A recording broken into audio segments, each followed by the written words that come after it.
ሰላም ወደላ እባላለሁ ከፎርቢ ፉል ስታክ ዌብ ዴቨሎፕመንት እና ቪዛ ሴንተር። በዚህ ቻናል ስለ አሜሪካን ነን ኢሚግራንት ቪዛ መረጃዎችን እና ስለ ፉል ስታክ ዌብ ዴቨሎፕመንት መረጃዎች የምንለዋወጥበት ነው።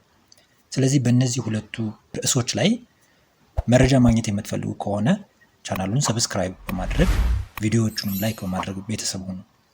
ለመላው የክርስትና እምነት ተከታዮች እንኳን ለትንሣኤ በዓል በሰላም አደረሳችሁ።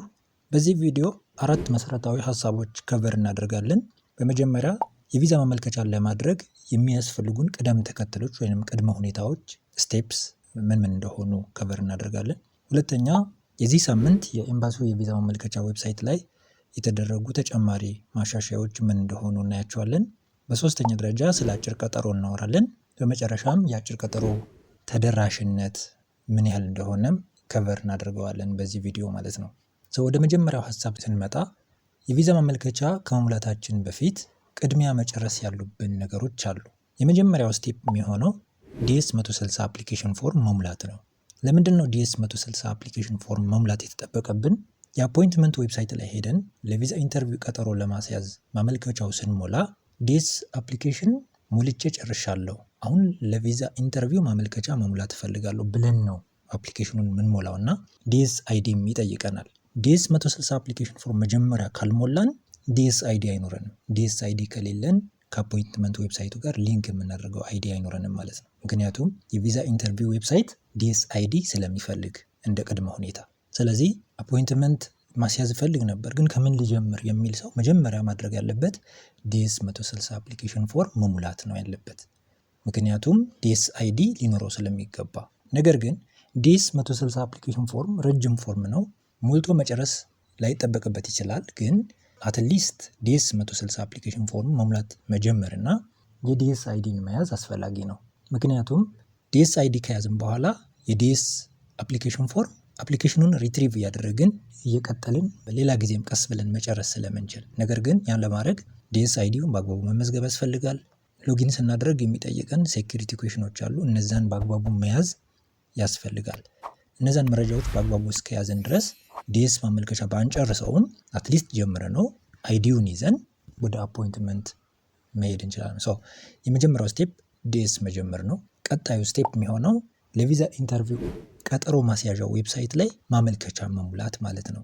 መጨረሻ የኮቴ ከፍለን አፖይንትመንት የምንይዝበት ማለት ነው። የቪዛ ኢንተርቪው ቀጠሮ ዌብሳይት ላይ ሄደን አፕሊኬሽኑ እንዴት መሙላት እንዳለብን እዚህ ቪዲዮ ላይ አንድ በአንድ አሳይቻችኋለሁ።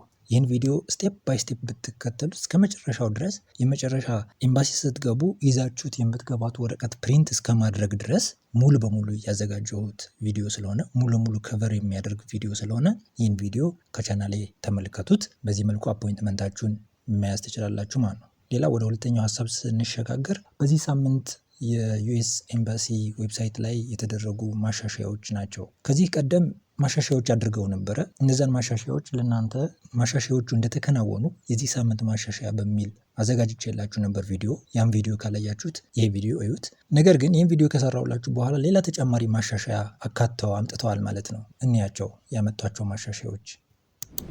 አንድ ሰው ለምሳሌ ሜይ 23 ላይ አፖይንትመንት ከያዘ እስከ ሜይ 22 በኢትዮጵያ ሰዓት አቆጣጠር እስከ 9 ሰዓት ድረስ ኤዘር ካንስል ማድረግ ይችላል ወይም ደግሞ ሪስኬጁል ማድረግ ይችል ነበረ።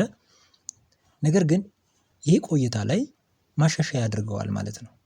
ማሻሻያው ከተደረገ በኋላ ግን ስናይ ለምሳሌ ሜይ 9 ላይ አፖይንትመንት የያዘ ሰው ኤዘር ሪስኬጁል የማድረግ ወይም ደግሞ ካንስል የማድረግ ኦፕሽኑ የሚቆየው እስከ ሜይ 7 ንጋት 12 ሰዓት ድረስ ነው ማለት ነው። ይህ ማለት ምን ማለት ነው? አፕዴት ከመደረጉ በፊት አንድ ቀን እየቀረው ካንስል ወይንም ሪስኬጁል ማድረግ ትችሉ ነበረ። አሁን ላይ ከተሻሻለ በኋላ ግን ቢያንስ 2 ቀንና ከዛ በላይ ሊኖራችሁ ይገባል ማለት ነው። ካንስል ለማድረግ ወይም ደግሞ ሪስኬጁል ለማድረግ አርቀውታል ማለት ነው ጋፑን። ከዚች ሬንጅ በኋላ ካንስል የማድረግ ኦፕሽን ወይም ደግሞ የሪስኬጁል የማድረግ ኦፕሽን አይኖራችሁም ማለት ነው።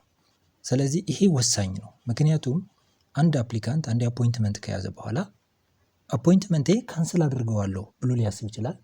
ወይም ደግሞ ሪስኬጁል ላድርገው ፈልጋለሁ ብሎ ሊያስብ ይችላል። አፖይንትመንት ግን ቡክ አድርጎ ማለት ነው። በዚህ ታይም ፍሬም ውስጥ ሳይገባ በፊት አሁን ባለበት ዌብሳይቱ ቢያንስ እንኳን 3 ቀንና ከዛ በላይ ቀናቶች እያሉት ብቻ ነው ሪስኬጁል ማድረግ ወይም ደግሞ ካንሰል ማድረግ የሚችለው ማለት ነው። እዚህ ስክሪኑ ላይ እንደምታዩት ከዚች ሬንጅ በላይ ከጠበበ ካንሰል ማድረግም ሪስኬጁል ማድረግም አይችልም ማለት ነው። ስለዚህ ይችን ታይም ፍሬም ሳታልፋችሁ ጠብቃችሁ ነው ካንሰልም ሪስኬጁል ማድረግ የምችሉ። ሰው ይሄን ማሻሻያ ተደርጓል።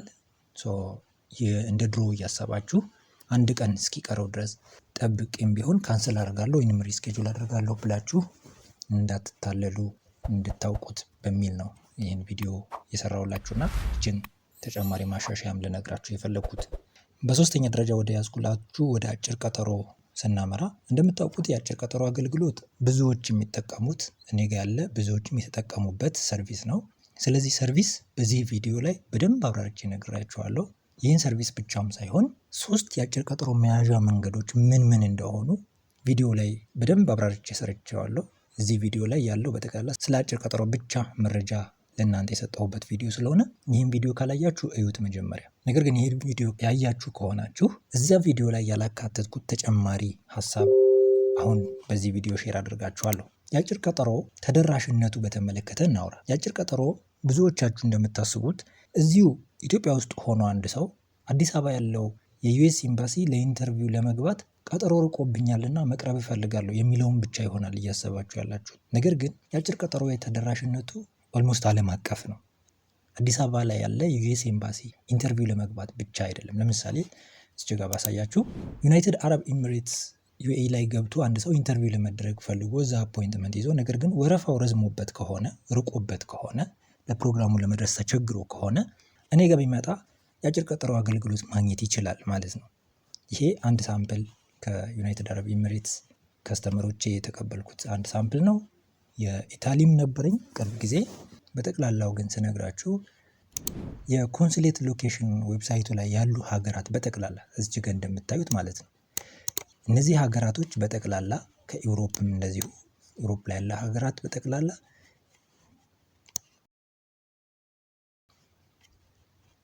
ከሚድል ኢስት እዚህ ጋር እንደምታዩት ከአፍሪካም እንደዚሁ እዚህ ዌብሳይት ላይ ያሉ ሀገራት በጠቅላላ የአጭር ቀጠሮ ሰርቪስ እኔ ጋር ማግኘት ይችላሉ። ምን ማለቴ ነው? እነዚህ የኤምባሲ ኮንሱሌት ሎኬሽኖች ናቸው። እነዚህ ሀገራት ላይ በሙሉ የአሜሪካ ኤምባሲ አለ ማለት ነው። ከነዚህ ውስጥ የትኛውም ሀገር ላይ ያለው ኤምባሲ ገብታችሁ ኢንተርቪው መደረግ ፈልጋችሁ ነገር ግን ርቆባችሁ ከሆነ እኛ ጋር ከመጣችሁ ሰርቪሱን ማግኘት ትችላላችሁ ነው እዚህ ቪዲዮ ሼር እያደረኳችሁ ያለሁት። ዓለም አቀፍ መሆኑን በዚሁ እንድትረዱት ስለፈለግኩ ነው። የአጭር ቀጠሮ አገልግሎቱ ዓለም አቀፍ ነው። እነዚህ የሀገራት ሁሉ ላይ ያለ የዩኤስ ኤምባሲ ኢንተርቪው መግባት ፈልጋችሁ ከሆነ እና የያዛችሁት አፖይንትመንት ቀጠሮ ለፕሮግራማችሁ የማይሆንና ርቆባችሁ ከሆነ ወደኛ ከመጣችሁ አገልግሎቱን ማግኘት ትችላላችሁ። ነገር ግን ስለ አጭር ቀጠሮ በደንብ ያብራራሁበት ቪዲዮ እሱን ቪዲዮ ሚስ አታድርጉት። ምክንያቱም እኛ ከምንሰጠው ሰርቪስ በተጨማሪ በእናንተ በራሳችሁ እንዴት ሃንድል ማድረግ እንደምትችሉ አጭር ቀጠሮ በደንብ አብራርቼ የተለያዩ ያሉ ኦፕሽኖች ፖሲብል ኦፕሽኖች በሙሉ ሼር ያደረኩበት ቪዲዮ ስለሆነ ያን ቪዲዮ በድጋሚ በደንብ ተመልከቱት። ስለዚህ እንደ ማጠቃለያ በዚህ ቪዲዮ ከበር ያደረግናቸው ነገሮች በመጀመሪያ የአሜሪካ የነን ኢሚግራንት ቪዛ ማመልከቻ በምንሞላበት ጊዜ መከተል ያሉብን ስቴፖች ወይንም ቅደም ተከተሎች ምን መሆን እንዳለባቸው አይተናል። በሁለተኛ ደረጃ የአሜሪካ ኤምባሲ የቪዛ ማመልከቻ ዌብሳይት ላይ የተደረጉ የዚህ ሰሞን ተጨማሪ ማሻሻያዎች ምን ምን እንደሆኑ እንደዚሁ ሼር ተደረገናል። ስለ አጭር ቀጠሮም እንደዚሁ አውርተናል ማለት ነው። በመጨረሻም የአጭር ቀጠሮ ተደራሽነት ምን ያህል እንደሆነ እንዴት ዓለም አቀፍ እንደሆነና ምን ያህል ሀገራት ያካለለ እንደሆነም በዚህ ቪዲዮ ሼር አድርጌያቸዋለሁ። ስለዚህ የትኛውም ጥያቄ፣ ሀሳብ፣ አስተያየት ካላችሁ ኮመንት ሳጥን ላይ አሳውቁኝ። ለዛሬ ይዤላችሁ የመጣሁት ቪዲዮ ይሄን ይመስላል። መልካም ጊዜ